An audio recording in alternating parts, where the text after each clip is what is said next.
in fact, people said that to me. They said that we appreciate that you have provided a safe living experience for us and our family. And, that personal reward as a property manager is great. You know, you do always think about the dollars, you want to always be making sure that you can be profitable. And I think that actually profitability comes with it, with good property management.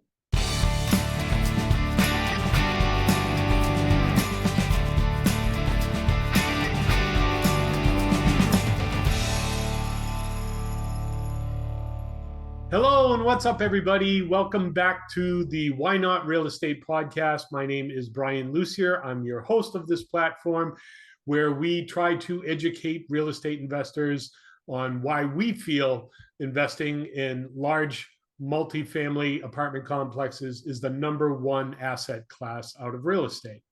So today I have the pleasure of having on my podcast here. It just came into my mind. She was my landlord in my office space. So I really better behave myself here. But it's my honor to introduce my longtime friend and fellow real estate investor in multifamily apartment buildings, very successful property manager with some of the best screening tactics I've ever heard of, fellow board member of the Northern Worcester County Landlord Association. And overall, Deb is a very smart cookie when it comes to investing in real estate. Ladies and gentlemen, fellow real estate peeps, I would love to introduce to you my friend, Deb LaFleur. Good morning, Deb. How are you? Good, thank you. Oh, my pleasure. Thank you so much for being on our show today. So let's jump in. First question I'm going to ask you is, can you tell us a little bit about your background and what you used to do before you used to be a real estate investor? Okay, well, both Mike and I had different jobs before real estate. Mike's an electrician, and myself, I was a computer programmer in the finance division. So I started out originally working for Mike's contract business, doing all the office and bookkeeping experience. And in the early 90s, when the economy was a little different in the construction business, he and his partner decided to invest in real estate. But Mike was already in real estate when he was younger, so he had a little bit of like three-family experience, but they ventured into the big multi-unit buildings in early 90s. And that's where we started kind of the journey together. So what was the event in all of that? Did he have to convince you? Did you have to convince him? Well, he convinced his brother, the partner, and they were both in real estate, so I don't think it was a hard sell. Other than, there's risk in doing some good research about the buildings that you're gonna purchase. And it's also good to know that you have the skills or the ability, or at least the network, to get things done. In our case, the convincing wasn't really that bad. I was asked to join the team if I was interested in being the property manager. So that was a new endeavor for me. So I said, hey, new learning experience, let's go for it. For them, they both are tradesmen, electrical contractors. So they had the skills. They've practiced in their own 1 and 2 family buildings, doing the painting, the maintenance, a little bit about the property management and screening. But it took on another whole level when it became a big complex. It was more serious. They decided not to just have it in their own personal names. We built a corporation and, put some barriers around just that asset. So it was a serious step, but in the long run, we feel that, it was a good one. Definitely, they picked the right person to be the property manager on that team. You, you're one of the best. You're one of the best for sure. I've met a lot of people, and your standards are up there, and I've learned a lot from you. Did you have any other influences other than Mike and his brother that may have steered you towards real estate, or anybody else while you were growing up that may have affected your decision?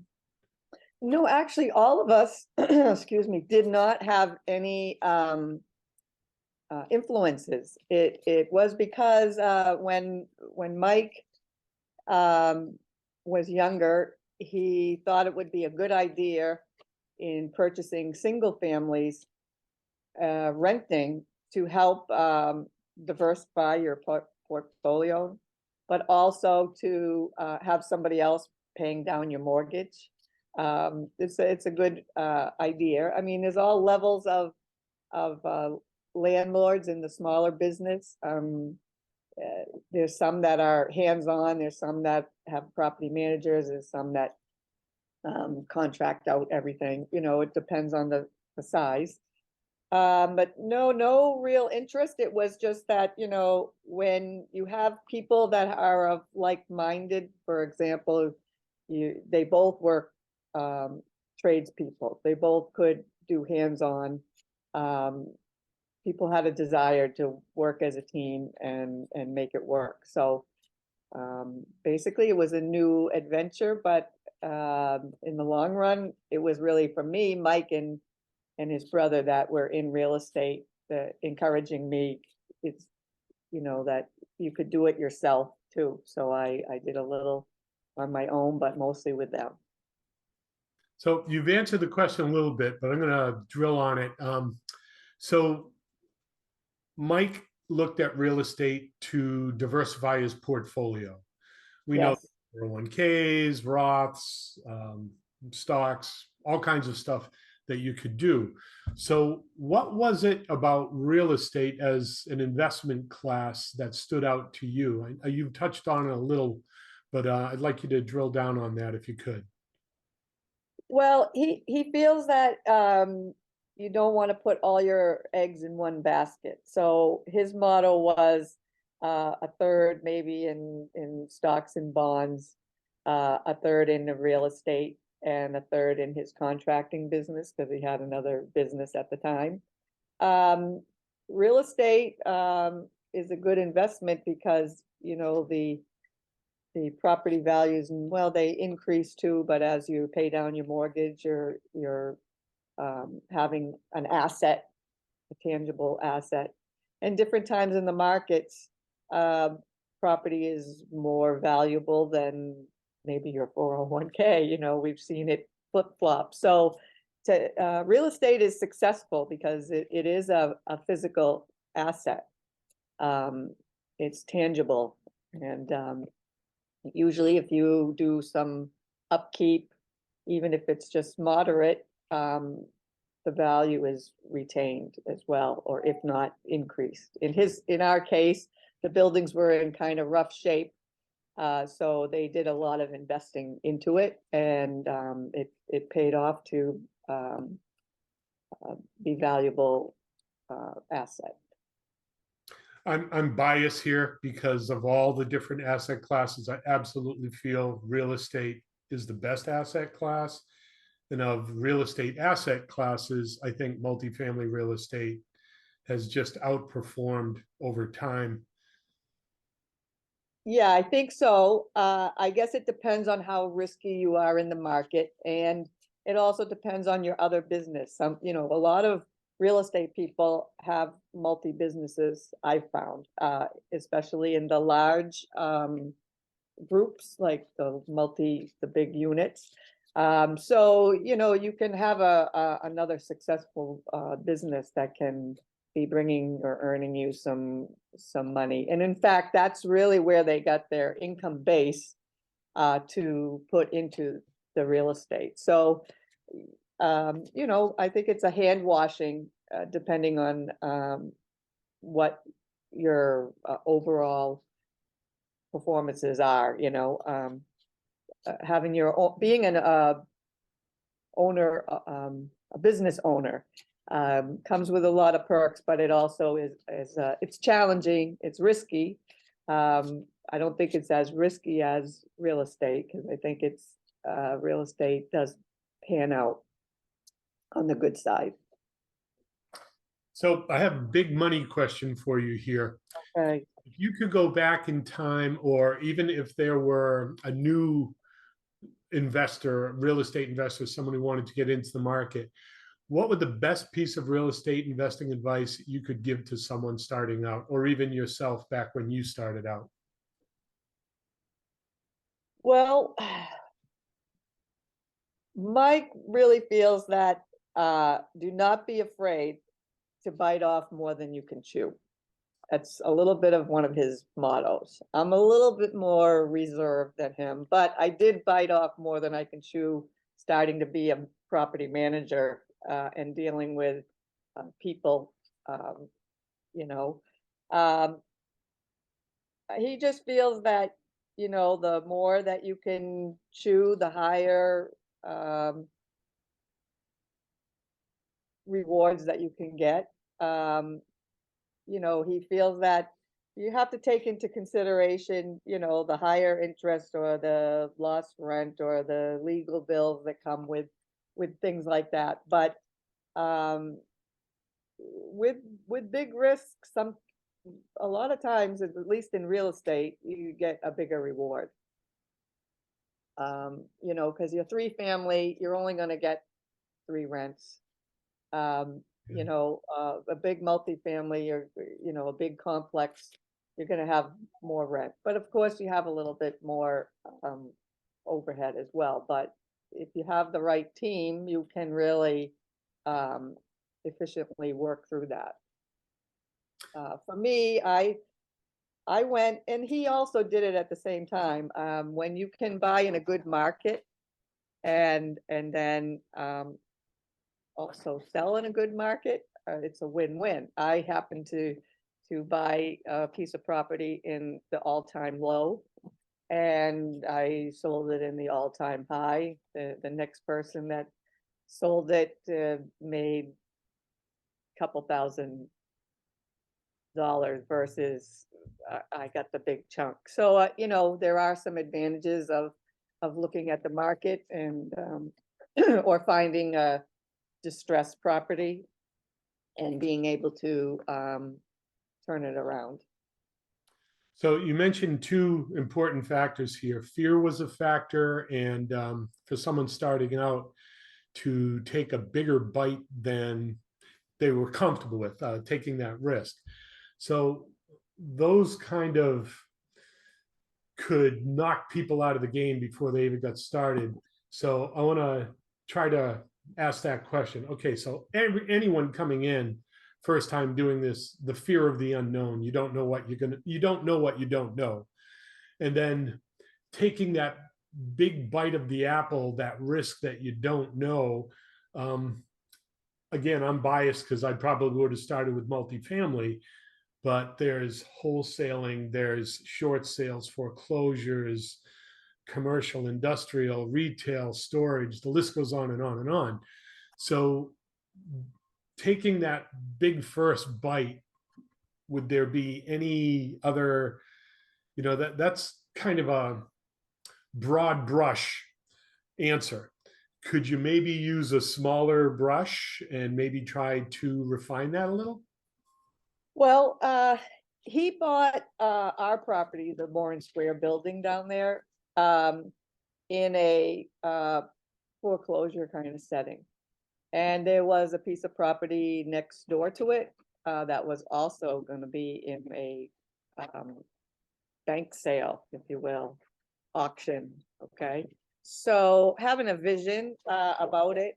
Now, there were risks. For example, there was, I guess it's drilling that needed to go on because there was underground storage tanks. I mean, there was some unknowns about stuff like that.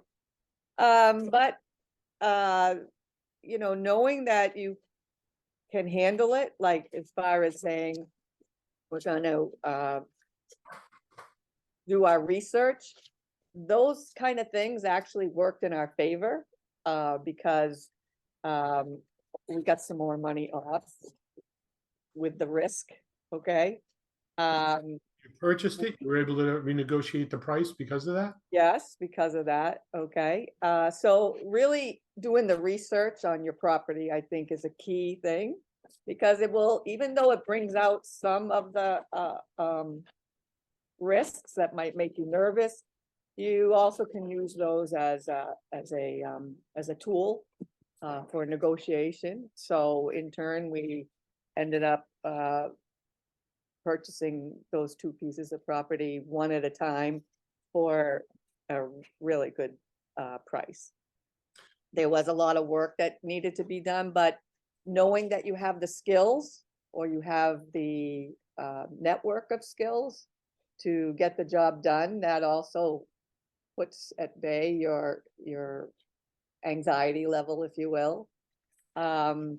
Knowing that you have a team that is committed, that's a really good factor, because, you know, like maybe if I didn't commit to be the property manager and they were having to find someone else, they might have, you know, would have been a higher risk. So making sure you have a good team. And, you know, so in turn, you know, there was a surprise. We found a second tank, you know, but we were lucky, you know, so, you know, and little by little, we didn't take on everything at the same time. You know, one building was up and running. It wasn't in the best thing, but it was at least up and running. The other building was kind of like a total disaster. And, you know, bringing it on, doing the things slowly, not, you don't have to think about it as a, like, this is a long-term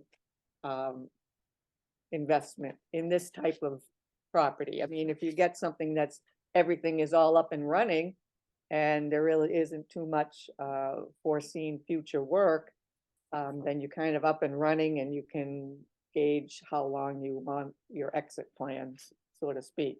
This one was definitely a long-term investment plan. That's a really, really important point you make there. A lot of new people coming into the market, you know, they think that this is going to happen overnight and it'll be, you know, real estate will make me rich within a couple of months. And I agree with you so much. This is such a long-term game. And we've done it for 25 years. How many years have you been in real estate? I've been in real estate for 30, and Mike's been in real estate for at least 40 years. And most of his buildings, he started with 2-3 families and went and had a 11 unit. And then after the 11 unit, in 93, they got the 15 unit with commercial. So that was like the first time into commercial.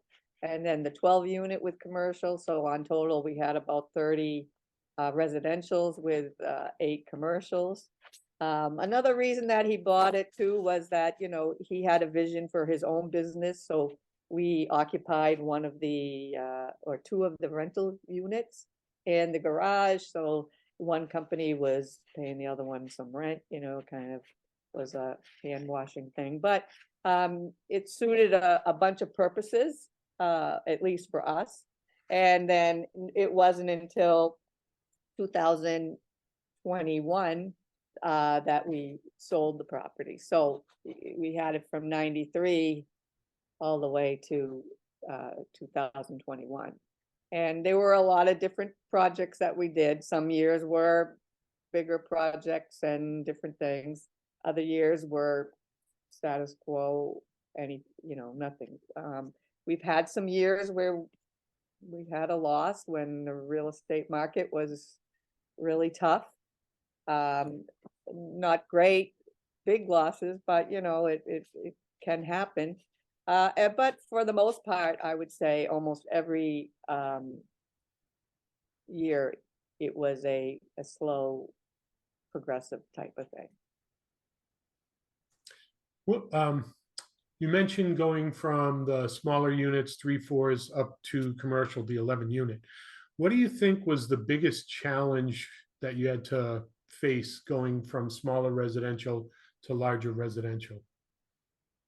Probably, um, the property management for sure was one of them. And I would say, the financing, I think, is a little different when you are doing a three-family. It's just your own personal. When you're getting into the more expensive buildings and you're having to borrow money, people want to make sure that you know how to do your job and that you've got some financial backing, that you're steady. So, plus then you're getting into, well, if you're not already not living in your units, you're getting into commercial policies for insurance. Like I said, starting a corporation was something that was definitely um, needed, whether it's an LLC or some entity, whereas before the smaller ones, and that's a little bit of an unknown. It wasn't for us because we already had another corporation, so we were used to that. But if you didn't have a corporation before or an LLC before, there's a little bit of a learning curve to make sure you're doing everything the right way in that sense, protecting yourself. Wow, such a story. I want to make sure I cover as much of that part of it before we move on to the next questions. So the fear, the risk, taking the chance, you went from small to large, finance, insurance, larger payments, larger property, having the right team in place, property management. And the people watching this don't know you, Deb, but I know you are one of the best property managers in the business. So I want to drill down on that a little bit, because as a team member, I agree, having good property management can make or break the property. So what were some of, I mean, your learning curve to get, like, you're one of the best, your learning curve to say, well, okay, I guess I'll take that chair, to now you're driving the bus. What did that journey look like, and what were some of the challenges to get there? That was a huge, there was a huge learning curve for me. Um, Dealing with people. And when you buy property, even when it's a three-family, but now when you're buying a multi-family or a big complex, you're inheriting everything that comes with that. And so I was like a fish thrown right into the frying pan. Um, well, because it wasn't managed very well before, you inherit problems. So looking at the management is a good thing, but if you have the skills already, you're awesome. But for me, it was a big learning curve. I mean, we had some issues like bad tenants and drugs, and then I had to go into the learning curve of housing court and all that. I had no like this much experience, and Mike and Dave had like this much because they just had their three families with good people. It was a personal level. So yeah, it was like wow. But I read a lot on the book, joining the Landlord Association, educating myself, having resources like you, uh, people to help me. I really developed a process, and my motto was, you either do the work before you rent or you do a lot of work after you rent. So I decided to flip if you will, the entities and build a better picture at the place. And yes, I was very strict, and I got nicknamed in the office as Hitler and Gestapo woman and the FBI. And that's only because I learned the hard way because I had this much experience. So if you have 50% experience or 100%, you're probably going to be in a better boat than I was. So I developed, really good investigating skills to make sure that people could afford it, that I wasn't going to have the problems that I was having. Um, I learned the language because I had a lot of diversity there. So I learned a new language. But I built a very reputable and good environment where people wanted to come and rent from me. Um, I had people that lived there that wanted people to come there and live there. So, by changing the view and even the neighborhood, neighborhoods go up and down.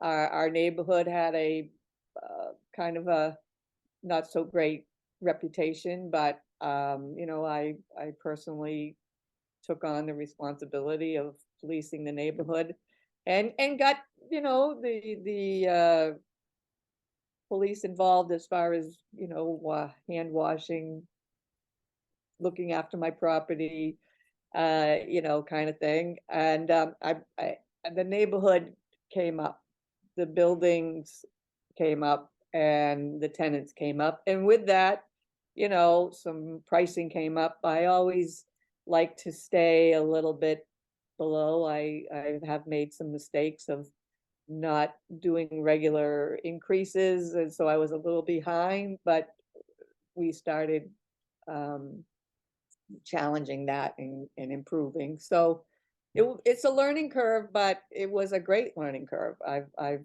enjoyed my experience of being a landlord, and would not now be afraid to take on something like that um, in the future. My fear level would be way lower. Yeah, you probably have a ton of operations and processes and policies. I do. And the networking, landlord association was a key in that, educating me, giving me ideas. Um, I've basically told myself I'm gonna be a property manager, and I use Moore Square as a property management company, even though I only had the two huge conglomerates, if you will. So, it's good to have that in place. So if you have a property management company, or you have somebody that's very proficient that you can have on your team, then there's a lot of trial and error that will not happen that happened to me. But like I say, you inherit some stuff, so you have to know how to handle it. And at that time, I did not know how to handle it, but I learned how to handle it. And with everything, you learn how to manage it better. There's sometimes some trial and error in everything, and you just try to minimize the error and um, do the best that you can. And usually, if you have a good team, it works. I have to give you some props here. In the last 2 years, you mentioned you sold the property in 2021. I'm still a tenant at that building. Our main offices for Bel Air East are on the corner of that property. And night and day, I mean, anyone who is complaining about you before, Gestapo woman or anything like that, you need to know you are sorely missed at that property. Just Yeah. your attention to detail, the parking lot, the trash, the dumpsters, the camera setup. I mean, I can't express how many times I've seen you out there in that yellow and black jacket, sweeping, shoveling, snow blowing. I mean, you were the lady. You were the woman. You got it done, and there was no messing around with that, and there was no doubting that. And yeah, that you are. Yeah, thank you. We did not have 5 or 6 of these big conglomerates, okay? If you did, you'd need a bigger and better team. Our team was small, okay? So we were definitely hands-on. Mike says that there is, although it's maybe not admirable to be a slumlord, or to be a lesser landlord, but there is a place for it in the community somewhere. But he says everyone runs their own business the way they want to run it. Okay. And for us, we wanted to have pride in what we did. We wanted to contribute to the community. And so we had definitely a personal interest. If your team is there, visible, then I think it shows in the quality of housing that you provide for people, or the quality of commercial units, businesses, whatever. You know, I did do some things the hard, according to some people, the hard way, in the sense that I was very strict. And it's true. There was a lot of people that weren't very, I wasn't easy on the rules. They didn't bend. But with that, people appreciated it because they knew what they knew what to expect. And I used to say this to people when they would move in. You know what to expect from me, and I know what to expect from you. You know what to expect from your neighbor, and so forth. So that way there was always a standard there, and my standard was pretty high. And yes, when I left, people came crying to me and said they missed me. Even the people who didn't like me said they missed me. So You bring up a really good point there. I mean, if I were not obeying the rules and policies, my perception would be that you were being harsh. However, the flip side of that coin is, if I lived in that building and somebody else was bending the rules or not in compliance with the policies, then I could count on having a great property manager who would be looking out for my family and my best interest if I was living in your community. So that coin goes both ways. I mean, the people violating the policy wouldn't like it so much, but you're really doing a great service to your tenants who live there, who deserve a good place. yes, in fact, people said that to me. They said that we appreciate that you have provided a safe living experience for us and our family. And that personal reward as a property manager is great. You know, you do always think about the dollars. You want to always be making sure that you can be profitable. And I think that actually profitability comes with it, with good property management, because you're going to have less turnover with a good property management, people being there, no matter what level type of housing you're in. So you can be in the high end, or you can be in the low end quality housing, if you will, big properties. But how you manage, I think, makes a huge difference on how the property is run, maintained, stays full. Because, like I say, people will be wanting to come to your place, or they'll want to stay there. And they'll, like during COVID, when people had all those fears of, oh no, what's going to happen? People don't have to pay their rent.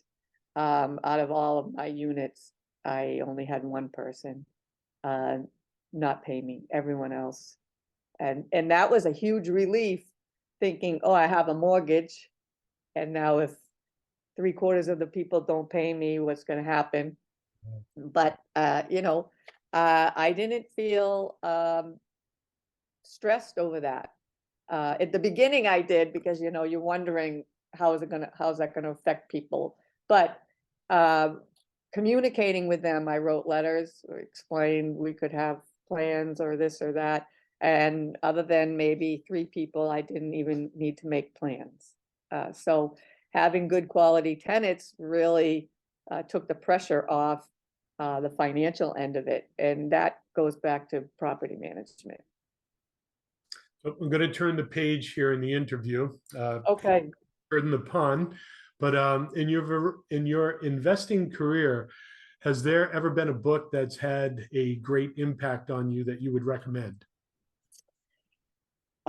Unfortunately, I am not a big reader, so I have not had a book uh, other than um, la the landlord The Successful tenant. Landlord? Yes, probably that book has been the best for me because it it helped me go from zero knowledge to uh, big time knowledge for the job that I was putting my feet into. So For I the think, what's that? for the audience here, I just want to reference that book. The Successful Landlord is a Massachusetts law specific book that Deb and I need to follow. It tells you all the do's and don'ts for Massachusetts laws being a landlord, everything revolving around Massachusetts General Law 186 subsection 15B. So that is a very specific book. So if you're listening to this in another state or in investing somewhere else, you should try to find, and you could probably go to the state house of your state and see if there's a book that they recommend that would drill down all the laws that you would need for a tenant landlord relationship. Sorry to interrupt. Yeah, no, and I also think that like I also belong to the Mass Landlord Association. So I think belonging to those associations, they have websites or Facebook pages.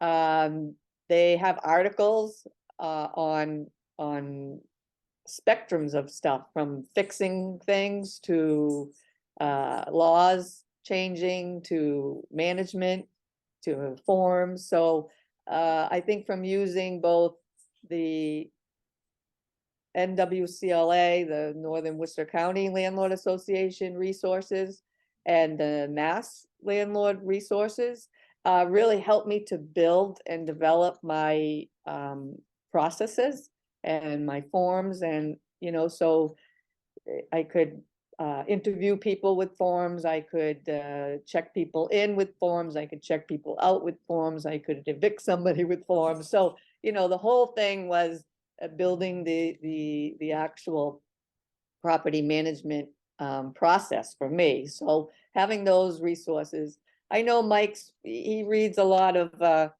you know, um, articles on investing. So I'm sure that he's read some books on investing because for him, he likes to stay diversified in that sense. And so he definitely has read some articles on that, but we're not really big book people.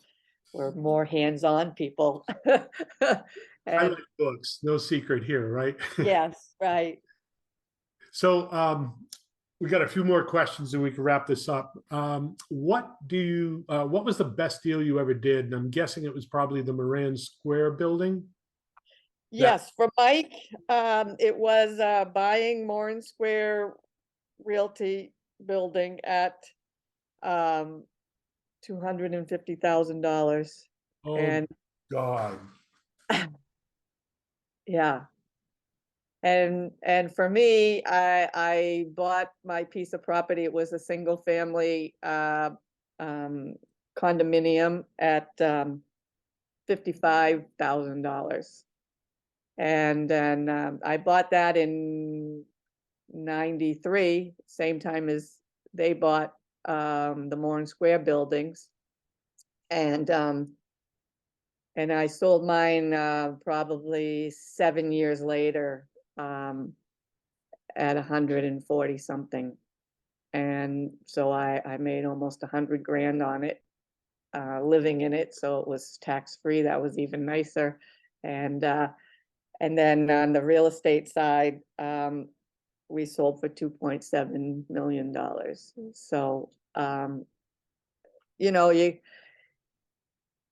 it was a good it was good timing, but it was a good investment. And like I say, it didn't happen, like even mine didn't happen in 1 year or 6 months. It happened over a 6-year period. Okay. the Moran Square building was a good 26 year period. But those have been really profitable while we had them, and yet we do miss it a little bit. But we're still in the real estate. We still have a 4-family and a 3-family. It's just more manageable because it's a lot of work if you're doing it solo. If you have a team or a property management company, or your team is bigger. Our team actually shrunk.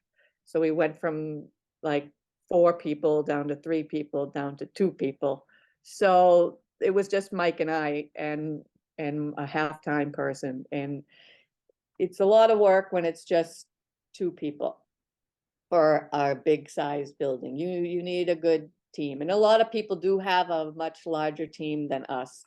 But the reward was great too, because we did a lot of things ourselves, so we were able to save money. So we had some profits during the year that maybe were larger than other people's, because we did the self-equity mode. But that doesn't come without a lot of time.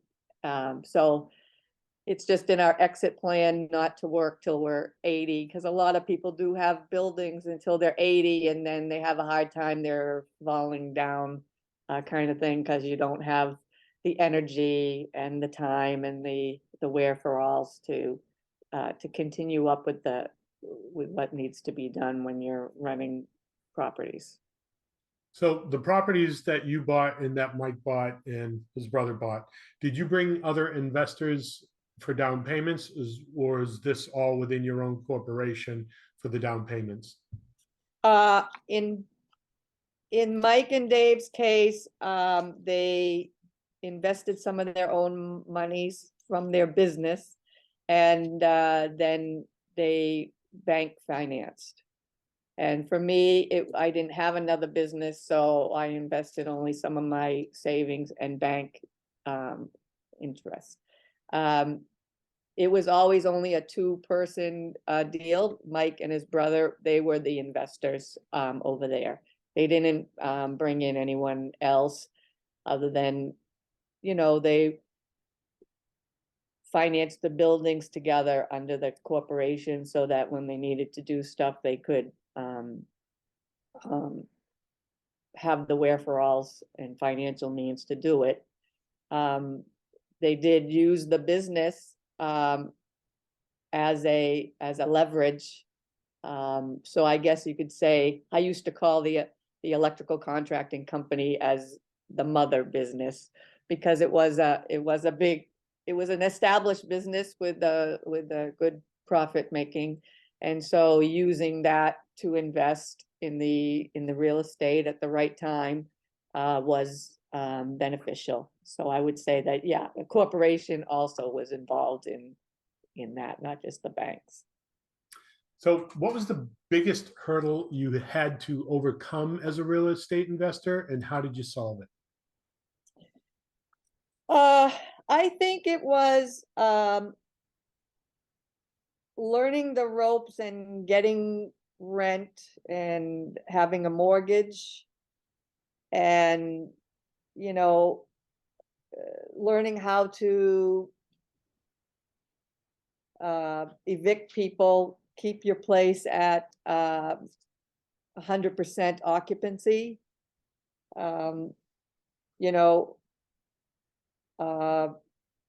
Working harder at better clients and higher rents slowly also helped. Those were hurdles. Definitely the occupancy, keeping the occupancy up. At times it's hard in the years that we were in.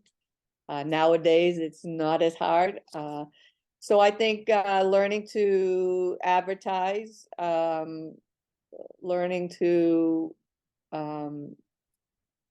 property manage and interview people, getting good clients, not having as much turnover, working at that harder. That was probably one of the hardest hurdles because we had a lot of vacancies. When they bought the buildings, one building only had one tenant out of 12 and two commercials. Another one had most of the commercials rented and most of the apartments, but we had a lot of turnover. And of course, with a new management style, there was a lot of turnover. So I would say, educating yourself, working hard, on those hurdles helped get over it. Learning to advertise was also another hurdle. Like we didn't have a Facebook page, we didn't have a website. How do you draw attention to a better environment? So those were hurdles that we educated ourselves hands-on to and help fix. Well, you did a great job at Moran Square. I mean, that property, when we became your tenants there, I remember for years driving by and said, that's going to be my office someday. We would drive by, it was a great location. And I just kept pointing to it when I drive by my wife. I'd say, she'd say, you're crazy. I said, no, that's going to be my office someday. And today it's still our office. We miss you sorely. So what's next as a real estate investor for you and Mike? And what's the biggest need in your business today? Well, the last project that we did was we took a two-family and gutted it and made it into a high-end four-family. Peace. And so that was our last big project at the moment. We still sometimes think, maybe when we feel the market is right, we would find another piece of property and renovate it and do it again. For us, I don't think we were going to go into the big multi-units, only because we like being the small guy, the small team. And as you get older, you think about retirement. So really, I think right now we're working on our retirement plans. Real estate is still in it. I mean, we have the brand new building. For us, we feel like it's not going to be a lot of maintenance now that we're a little older. We still have the three-family, which is an older building, which our work still constantly do some work on. Not major. We did some stuff just recently. So it's nice to have the income for that. And, we're just developing to hold on to what we got at a smaller level and still bring us through for our retirement. We haven't picked an age that we're gonna quit being a property manager, a landlord, but we're gonna work on that. So, because you should have an exit plan, but a lot of times the market has a lot to do with it. Sometimes it's your health and your age has a lot to do with it. So we've seen a lot of landlords, either become ill or something and then have to bail out of all their stuff. That's sad. But we have seen a lot of people sell recently with the good market, but the market goes up and down. So there's always another chance to dive in and take off on the next roll. So it's not going away right away, but we're kind of on the downside of the roll for us. I'm a real estate person just like you, and when I hear the word retirement, it's like, oh my goodness, what am I going to do? Yeah. I mean, we're in a position now where we're starting to enjoy life. Those 80-hour weeks are behind us now. We've got teams in place, policies in place. So we've hit an equilibrium for our business where things are good. We are going to go into the next level up because grandchildren changed everything for us. We've done what we've done. It's taken care of us. We're all set. But now I'm looking at leaving a legacy behind. So that's where we are at BHB Group, and that's where we're headed. So if you wanted to put this out there, how could our listeners get in touch with you? Or if you would rather they not get in touch with you, whatever. No, I'm always networking. It's always good to have contacts and speak to people. I do have a website for Morin Square Realty. It's www.morinsquarerealty, that's MORAN, .com. And I have one that's just morinsquare.com too, because I wanted to get the names when I was doing the big learning curve of websites. We have an email address, which is MSR, as in Morin Square Realty, at morinsquarerealty.com.